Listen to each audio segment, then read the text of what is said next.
Your voice is your second first impression. So think about people who you've met. You might see them coming towards you down the hall and you think, oh wow, what an attractive person, and look at the way they carry themselves, and look at the way their hair is, and all the various things that you might notice. And you come and you say hello and you introduce yourself and they introduce themselves, boom, your whole impression changes. It can also work in reverse. But let's take that situation. Think about someone who you've met. And when you hear their voice, if the voice sounds nervous and scratchy, then you get an immediate impression of that person. If the person's voice sounds resonant and relaxed, you get an immediate positive impression of that person. But it's immediate and we can't control it. So sounding confident is definitely stressing the words that carry the meaning.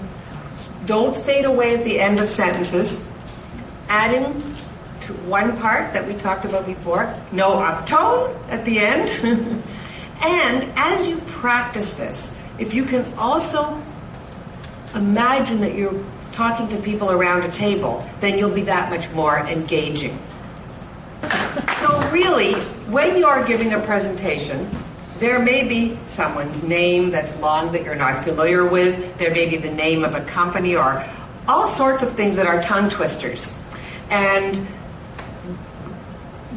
you will just sound that much more confident if you don't rush. Very often, people rush not only over something they can't pronounce, but through the whole presentation because they're thinking, I just want to get this over with, I just want to get it over with, and you lose the audience.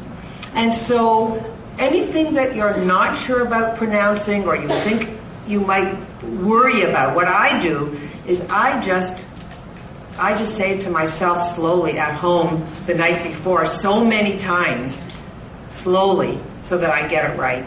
And that's one suggestion. But it will really detract from your sound of confidence if you mumble.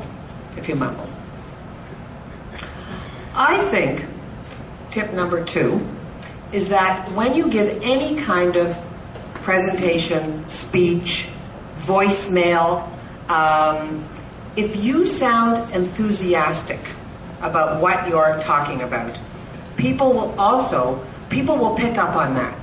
And enthusiasm doesn't mean smiley happy. It could, if it's appropriate. It just means that what you have to put in your voice, or what I suggest that you put in your voice, is I care about what I'm talking about.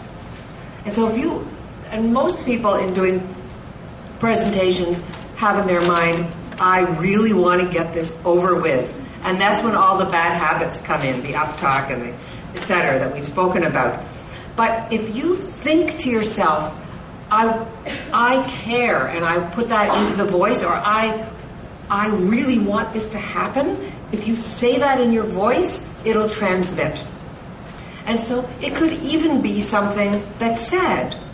If you speak at a funeral, that's an awful example, but it still applies, because if you speak and you care, in your voice says, I care about what I'm talking about, people will hear you. So enthusiasm can mean many things. And I guess another way of putting this is energy.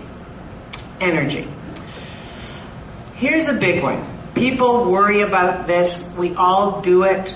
We all do it too much, or many of us do say too much. Also, if you have the urge to say practice just taking a deep breath instead.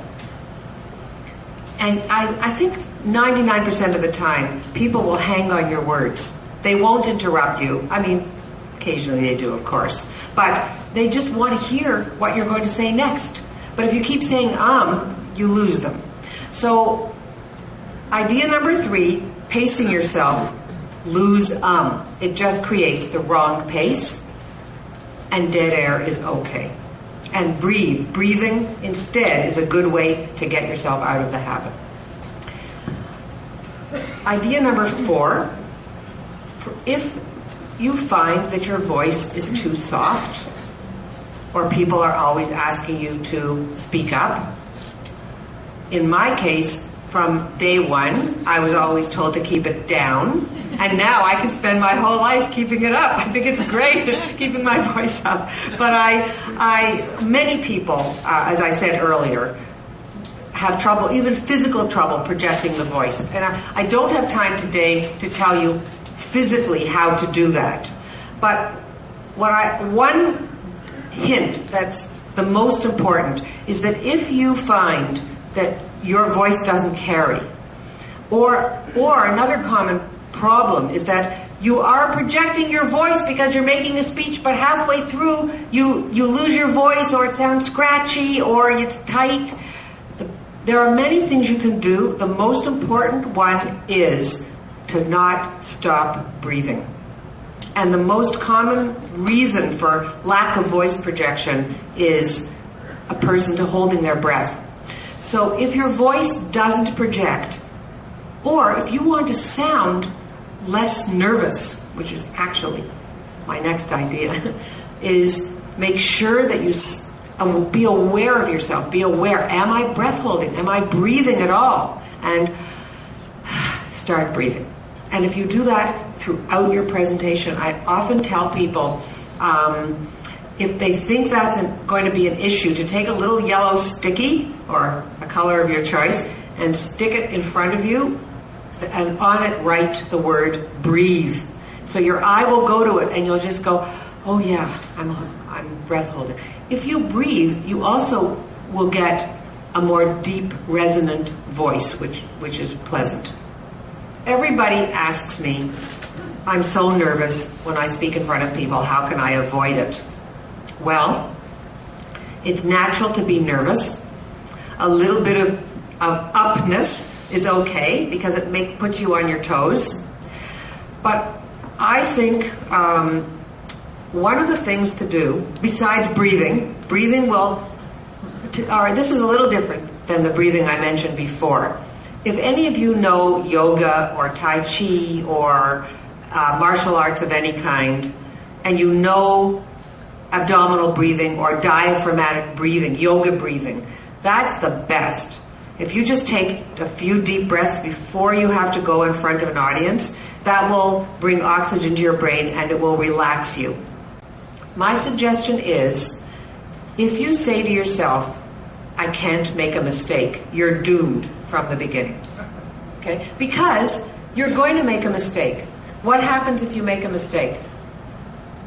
You get more nervous. You would get more nervous. What's going to happen to the audience if you make a mistake? They won't know. Yeah, they won't know. No one will know, and no one will care. So, if you make a mistake or you forget something, no one will know, and no one will care. So you'd have to say to yourself, if you don't try to be perfect, because you don't need to be perfect, you do need to be engaging. And say to yourself, if I make a mistake, decide how you're going to handle it. Or say to yourself, when I leave something out, when I make a mistake, this is what I'm going to do. And if you have a plan, that eliminates nervousness. But what I really think is important is for you to not lay it on yourself that you can't make a mistake. You will, and it won't matter. If you are not prepared and you don't feel like you really are an authority on what you're talking about, then the nervous habits will come out. So I guess the solution to that is to prepare, right? And actually, I want to just say a few things about that that may apply to you, that I find people bring this up to me all the time. How do you prepare? Well, most people nowadays prepare by getting out PowerPoint, writing as much as possible on it, worrying about what the slides look like, and they don't practice their remarks. I absolutely don't understand that. But I do understand it because in the sense that, and of course I did use PowerPoint, but many people hide behind the slides. And if they hide behind the slides and spend all the time preparing them, it's like avoidance of the thing that they're worried about, which is getting up in front of people. And that actually only makes a person not really prepared. You might be prepared in terms of writing something, but speaking is different than writing. And what I would like to suggest is try to do something without PowerPoint if possible. I'll remember that. You had your hand up. I just want to respond to that. And always know your stuff well enough that if that computer doesn't work, you can deliver it. PowerPoint is only an enhancement to you. You are the presentation. So all the time you spend, don't spend it with the slides. Do that the night before, or don't do it at all, or get, and don't just put like, see what I have on this slide? That's about as busy as it should get. It's almost too busy. But practice speaking in front of the mirror. Practice speaking out, practicing your body language. That's what you should put your time into. Know your audience. So that you can have the same presentation that you do 10 times, but it's always going to be a little different depending on who you're talking to and what do they want.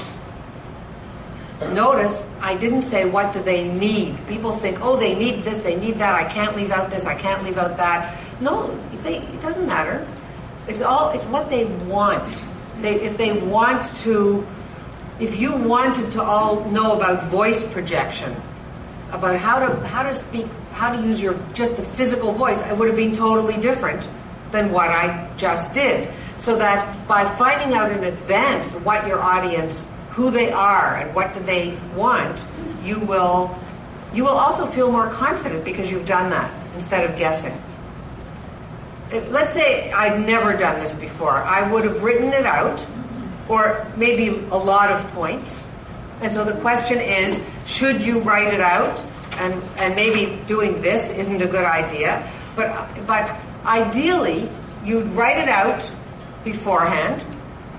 And then after you get familiar with the material, and one of the ways I like to get familiar with the material is to speak it out loud a lot, often, and hear yourself speak. And then you can ultimately do this, or some kind of version of this, after you've spoken it many times. The other point, which is a very good one, is should you actually, on the script, underline the words that you want to stress and put in the pauses? Absolutely. I used to do that. Before I got to this stage, I used to do that, and it really does help a lot. I think that there's two ways to do it. One is at a natural pause point. Like right now, I could have said, there are two ways to do it. I could say there are two ways to do it. One is at a natural pause point. Or there are two ways to do it. One is at a natural pause point. So you just know that from familiarity with the language. And also, there isn't only one way to do it. There isn't only one way to stress important words and pause. There might be two or three, and they're all good. What's important is to do it, as opposed to just being monotone. If you have to give a speech and you're going to use technology of any kind, including a microphone, go the day before and test it out. Go really early and test it out. Invest in your own microphone and use it because you're familiar with it. But once you test it out, you decide where you're going to hook it on yourself. I like this better than when you hold. And I also think one of the tips to reduce nervousness is to check out all the technology in advance. Check out the room you're going to speak in. If that's something that might be nerve-wracking for you, is it too hot? Is it too cold? Oh, one thing that happened to me, and actually it almost happened to me today, is if you're short and the podium is high, no one will see you. But what I like about podiums is to be able to come around the side.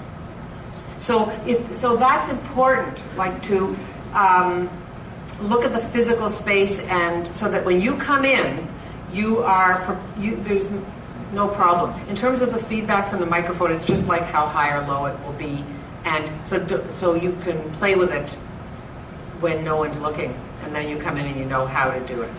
Yeah. Eye contact. I think that you should have let your eyes sweep the room and look at people. Just look at people while you're talking, not out the window. Like some people have said, if I just look over everybody's head, then I'm not nervous. But look at, how do you feel when I'm talking like this? But Also, sometimes I know there are some presentation books that say, pick one person in the room. Pick one person in the room and just look at them. Now, think about it. First of all, I'm probably making you feel really uncomfortable. And also, they think that they're not part of it. I purposely look this way. I could do it this way. But it's, don't do that. And another thing that I find is really not a good idea is picture the audience naked. Give me a break, No, really, and that's a very typical thing. Or picture them in their underwear. It just, let your eyes look at people. You will get feedback too by their energy, by them looking at you, and just look around as you talk, and it engages everybody. Eye contact is good. That's the short answer. Mm-hmm.